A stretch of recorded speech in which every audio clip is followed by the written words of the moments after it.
Hello students, this is advocate Neeraj Gupta. इस video में हम डिस्कस करेंगे damages in case of breach of contract. देखो भैया, आपके घर का राज नहीं है, काम करो मत करो। अगर आपने जो काम लिया है वो ठीक से नहीं किया, डिले किया, गड़बड़ की, कुछ भी ऊंच नीच की, मामला अगर कोर्ट में गया तो कोर्ट फैसला करेगा और आपको कुछ कंपेंसेशन देना पड़ सकता है। जो उसका लॉस हुआ वो तो देना ही है, उसमें क्या ही बात है। आमतौर पर कोर्ट कुछ ओवर एंड अबव भी आपकी जेब खाली करवाएगा। आफ्टर ऑल आप कोर्ट तक गए हो तो इसका मतलब कहीं ना कहीं कुछ बात तो है। कई लोग तो इतने बदतमीज होते हैं, आई विल से, कि जो आपका लॉस हुआ वो भी नहीं देना चाहते, आपको उसके लिए भी कोर्ट में जाना पड़ता है। बट समटाइम कोर्ट उसके ओवर एंड अबव भी दिलवाता है। अगर पहले से डिसाइडेड है, जैसे माना कि भाई डिले हुआ तो पर डे 5,000 की पेनल्टी लगेगी, 10,000 की पेनल्टी लगेगी, अगर कुछ पहले से निर्धारित है फिर तो उतनी ही लगती है, आमतौर पर उतनी या उससे कम। लेकिन अगर कुछ भी निर्धारित नहीं है, आपने थोड़ी सोचा था, सपोज आपने कोई डील की, कॉन्ट्रैक्ट किया, सपोज आपने किसी को बिल्डिंग बनाने के लिए दे दिया, उसने कहा जी 6 महीने में बना दूंगा, और वो तो भैया 6 महीने में तो सिर्फ एक ग्राउंड फ्लोर ही बना के तैयार हुआ और आपने तो 4 मंजिल की बिल्डिंग का ठेका दिया था। ऐसा कुछ भी सोच सकते हो। तो अगर इस तरह की कोई सिचुएशन आएगी जहां आपको डिले हो रहा है या क्वालिटी खराब है या क्वांटिटी बहुत कम है और अब वो सामान दे ही नहीं रहा, मार्केट में महंगा मिल रहा है या मिल ही नहीं रहा है और आपको दुनिया भर की दिक्कतें हो रही हैं, तो ऐसी सिचुएशन में फिर कंपेंसेशन देना होता है। when one party fails to perform, जब एक पार्टी अपना काम ठीक से नहीं कर पाती, then other party suffers loss। तो वो जो monetary compensation awarded by the court है, इसमें कोर्ट जाना पड़ता है और कोर्ट जो कंपेंसेशन अवॉर्ड करता है ये इसको दे दो, that is called damage. Object क्या है? पार्टी को कंपेंसेट करना और जहां तक हो सके उसको उस पोजीशन में पहुंचाना जो अगर आपने गड़बड़ नहीं की होती तो वो होता।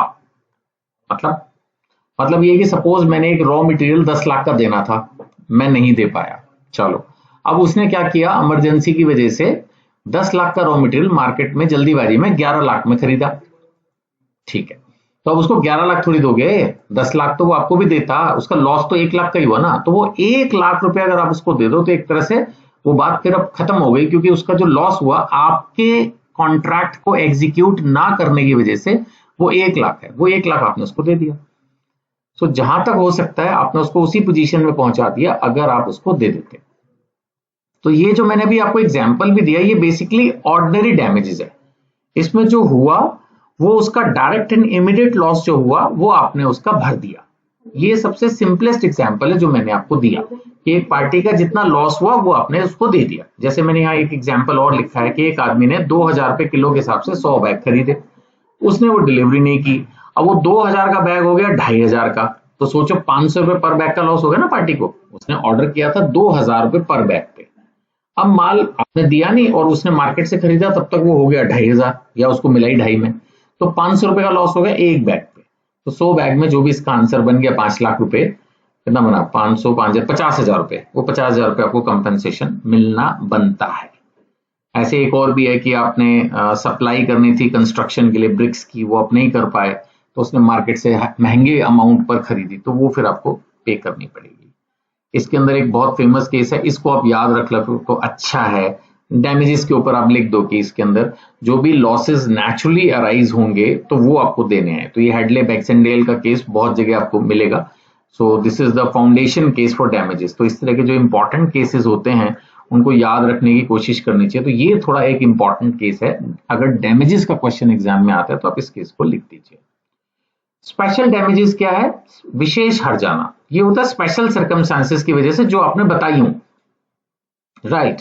और ये तभी मिलेगा आपको जब आपने वो सर्कमस्टांसेस दूसरी पार्टी को बताई। जैसे सपोज आपने बोला कि भाई मेरे ये डॉक्यूमेंट डिलीवर करने, अब दुनिया कोरियर करती है, लेकिन आपने पहले ही कोरियर कंपनी को आगाह किया था कि ये बहुत जरूरी है, कल मेरी कोर्ट की डेट है, और अगर आपने नहीं पहुंचाया तो मेरी कोर्ट की डेट में मान लेते कोर्ट ही मेरे पे 25,000 रुपए का फाइन कर देगा। तो आदमी कहेगा जी मेरे को तो आपने चिट्ठी भेजने का कोरियर दिया 25 रुपए और आप मेरे से हर्जाना मांग रहे हो 25,000 का, तो लेंगे ना भाई। तेरे को पहले बताया था कि ये सेम डे डिलीवरी होनी चाहिए, तूने प्रॉमिस किया था, मैंने तुझे पहले बता दिया था कि चिट्ठी में एक दिन तो क्या 1 घंटे का भी लेट नहीं होना चाहिए, आपने कहा था मैं कर दूंगा। तो स्पेशल सर्कमस्टांसेस मैंने कम्युनिकेट की थी, तो उस वजह से अगर कोई लॉस होता है तो आपको हायर डैमेजेस भी देने पड़ सकते हैं, जो नॉर्मल सर्कमस्टांसेस बनती है उससे बहुत ज्यादा। अब जैसे एक और एग्जांपल है, एक मशीन पार्ट जो है वो एक फैक्ट्री में अर्जेंट था, सेलर को पता था अर्जेंसी है, वो चीज उसको बता दी गई थी, उससे क्या हुआ, डिलीवरी फेल हुई, प्रोडक्शन लॉस जो भी हुआ वो उससे मांगा जा सकता है। वो बोलेगा मैंने तो एक पार्ट देना था सर 500 रुपए का, पर वो 500 रुपए का पार्ट सर आपने दिया नहीं, उससे मशीन चली नहीं, तो उससे 1 लाख का जो माल बनना था वो बना नहीं, 1 लाख का जो माल नहीं बना उसकी वजह से माना 25,000 का लॉस हो गया। तो फिर वो एग्जाम्पल बन गया कि 500 रुपए के पार्ट ना देने की वजह से 25,000 का लॉस हो गया, तो आपसे वो 25,000 रुपए का लॉस रिकवर करा जा सकता है अगर आपको पहले से बता दिया गया था कि ये कितना इंपॉर्टेंट है और कितना लॉस हो सकता है। तो इस मैटर के ऊपर ये केस भी ऑलरेडी दिया गया है, अगर आप याद रख सकते हैं, एक्स्ट्राऑर्डिनरी स्टूडेंट हैं तो ये Victoria Laundry Limited versus Newman Industries का केस आप याद रख लीजिए, जो कि स्पेशल डैमेजेस के केस में एप्लीकेबल है। नॉमिनल डैमेजेस, नाम मात्र हर्जाना, जहां पर कोई खास एक्चुअल लॉस नहीं है तो कोर्ट लेकिन फिर भी मानता है कि हाँ आपके कानूनी अधिकार का उल्लंघन हुआ है, तो आपको एक थोड़ा अमाउंट देता है, इससे थोड़ा संतुष्टि भी मिलती है कि हाँ जी ये एक चीज प्रूव हुई कि अब जैसे मान लेते हैं किसी ने आपके पड़ोस में एक दीवार खड़ी कर दी जिससे आपकी धूप हट गई या थोड़ी कम हो गई, अब आपने उस पर केस फाइल किया, जरूर नहीं कि उसकी दीवार तोड़ी जाए, जरूर नहीं कि आपको लाखों रुपए दिया जाए, लेकिन कम से कम कोर्ट ये मान सकता है कि हाँ भाई इसकी दीवार खड़ी करने से आपको दिक्कत हुई है, सपोज लास्ट में आप कॉम्प्रोमाइज कर लेते हो, एक नॉमिनल कंपेंसेशन लेके, इससे दो बातें तय हुई, एक तो आपको थोड़ा बहुत ही सही अमाउंट मिला, और दूसरा कई लोगों को ये भी होता है ईगो सेटिस्फाई हुई कि यस तुमने गलत किया और कोर्ट ने इस बात को माना कि तुमने गलत किया, मैं सही था, और इस चीज के लिए उन्होंने बेशक कोई आपको एक्चुअल लॉस नहीं हुआ, एक थोड़ा ही सही कंपेंसेशन दिया। जैसे माने एक बुक की डिलीवरी मंडे की जगह ट्यूसडे हुई, सच कोई इतनी बड़ी आफत नहीं आ गई, बट सपोज उस आदमी ने इस बात के लिए कि भाई डिले क्यों किया, जब आपने प्रॉमिस किया था मंडे को तो ट्यूसडे क्यों डिलीवरी हुई, है ना। तो कोर्ट ऐसी सिचुएशन में, या ऑफिस का कोई फर्नीचर एक दिन से लेट हो गया, तो ऐसा नहीं है कि आप लेट करो, एक्चुअली अगर इस तरह से नॉमिनल डैमेजेस का कल्चर ना हो तो फिर तो कोई भी कभी भी टाइम से कुछ करेगा ही नहीं। तो इसलिए चीजों को मेंटेन करने के लिए इस तरह के सिस्टम दिए जाते हैं। सब्सटेंशियल डैमेजेस, सब्सटेंशियल डैमेजेस होता है जहां पर actual and substantial losses proved, right. ये कुछ हद तक, जैसा हमने जो पहले पढ़ा था, कुछ हद तक आपको उससे मिलता जुलता लगेगा, ये जो हमने पढ़ा था ना स्पेशल डैमेजेस, ये कुछ हद तक वैसा ही है सब्सटेंशियल डैमेजेस। इसमें अगर आपने पहले बता रखा है तो फिर अगर उससे आपको बहुत हैवी फाइनेंशियल लॉसेस होते हैं जो कि प्री डिफाइंड हैं, आप बोलते हो कि अगर आपने डिलीवरी नहीं की और मेरे को इतना लॉस हुआ तो मैं आपसे वो पैसे मांगूंगा, तो उस तरह की सिचुएशन में आप ये सब्सटेंशियल, नाम ही है ना सब्सटेंशियल, यानी हाई, बहुत हाई डैमेजेस, अगर आपने पहले बताया था कि मेरे हिसाब से अगर आपने काम नहीं किया तो मैं आपसे बहुत सारा पैसा मांगूंगा, तो वो सब्सटेंशियल डैमेजेस अगर आपने फिक्स करवाए हुए हैं तो उस सिचुएशन में, अब जैसे एक आदमी देखो, ये wedding decorator contractor fails on wedding day, सोच के देखो जिसके साथ भी ऐसा होगा वो तो पागल ही हो जाएगा। सपोज शादी वाले दिन वेडिंग कॉन्ट्रैक्टर नहीं आया, डेकोरेशन वाला, तो अब लोग खुद करेंगे या क्या होगा भगवान ही जानता है। तो इस तरह के केसेस में बहुत हाई डैमेजेस जो है वो देने पड़ सकते हैं। ऐसे ही है लिक्विडेटेड डैमेजेस, ये कई बार एग्जाम में छोटे में पूछ लेते हैं।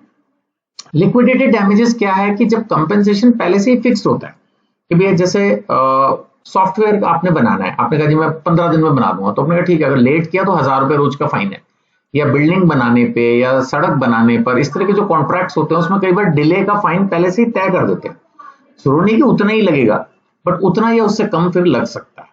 This is liquidated damages, Hindi से बड़े अच्छे से समझ में आ रहा है, पूर्व निर्धारित हर्जाना, जिसमें पहले से आपके ऊपर फिक्स कर दिया गया है कि अगर आपने देर किया मेरे बाबू तो इतना पैसा देना पड़ेगा, कोर्ट में award reasonable compensation up to that amount. मैं फिर बोल रहा हूं, जरूरी नहीं कि उतना ही देना पड़े, but up to that amount देना पड़ सकता है। इसके ऊपर फतेह चंद एंड बालकिशन दास का केस है, जिसमें सिर्फ यही बात है कि only reasonable compensation is recoverable, not automatically the full recover. Automatic नहीं है कि एक आदमी ने फिक्स कर दिया तो उतना तो लगेगा ही लगेगा, ऐसा नहीं है। कोर्ट अगर चाहे तो उस अमाउंट को थोड़ा कम भी कर सकता है। नाउ एक्सेप्शनल केस में दंडात्मक हर्जाना, एग्जेम्पलरी पिनेटिव डैमेजेस भी होती है कि लॉस हुआ 100 रुपए का, 200 रुपए का, और फाइन लगा दिया 1 लाख का, 2 लाख का। तो ऐसा बहुत रेयर केसेस में होता है, लेकिन कई बार सबक सिखाने के लिए, सिर्फ सबक सिखाने के लिए कोर्ट जो है ये दंड लगा सकता है।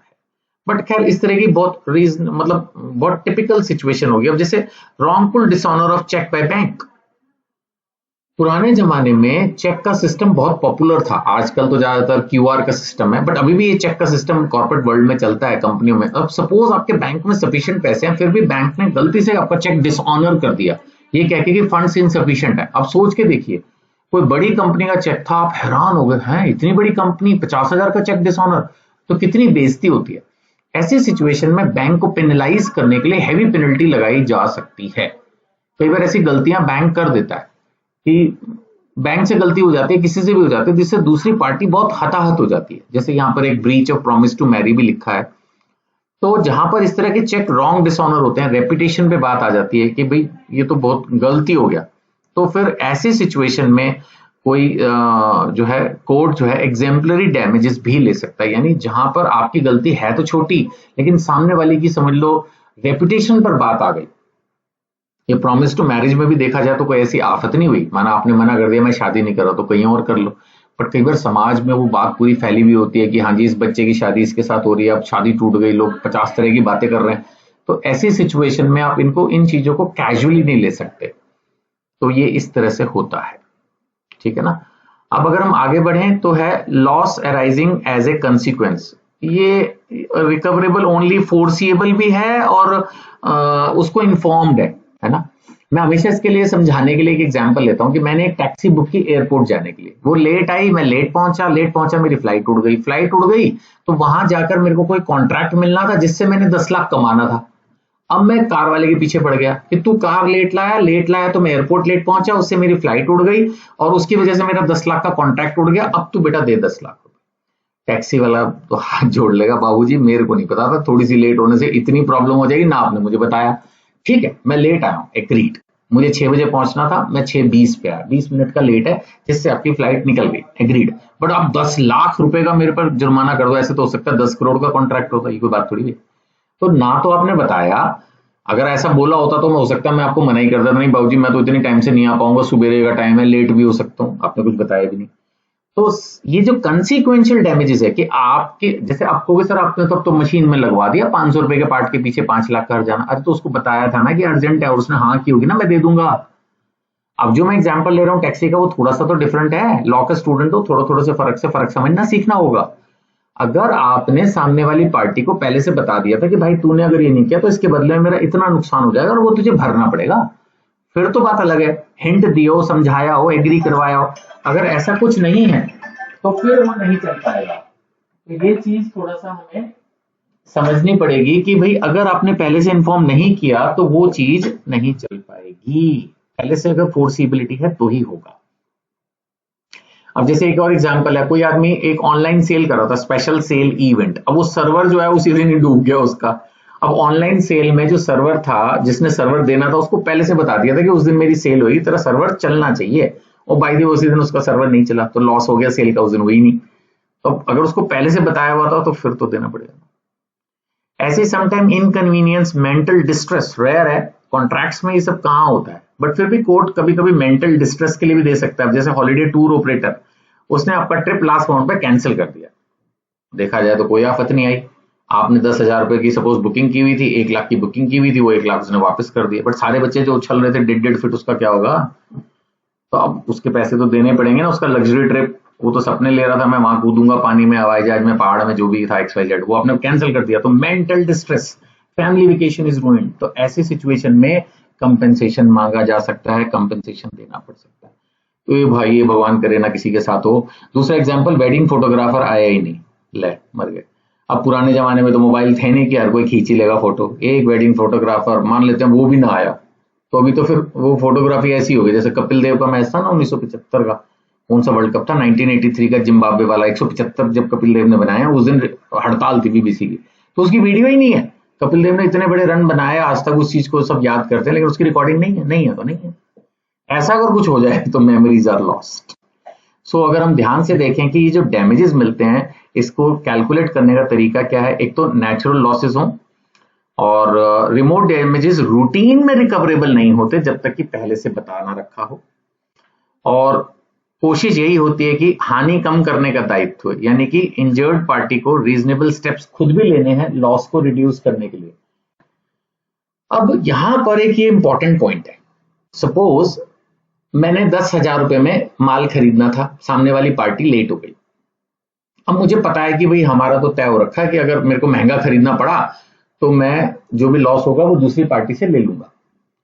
तो मैं ये नहीं मजे करके बैठ जाऊं, अब ठीक है भैया हमें 10,000 में सामान देना था, अब नहीं मिलता तो हम तो मार्केट से 16,000 का सामान खरीदेंगे, अपने बाप का क्या, 6,000 को उससे रिकवर करेंगे।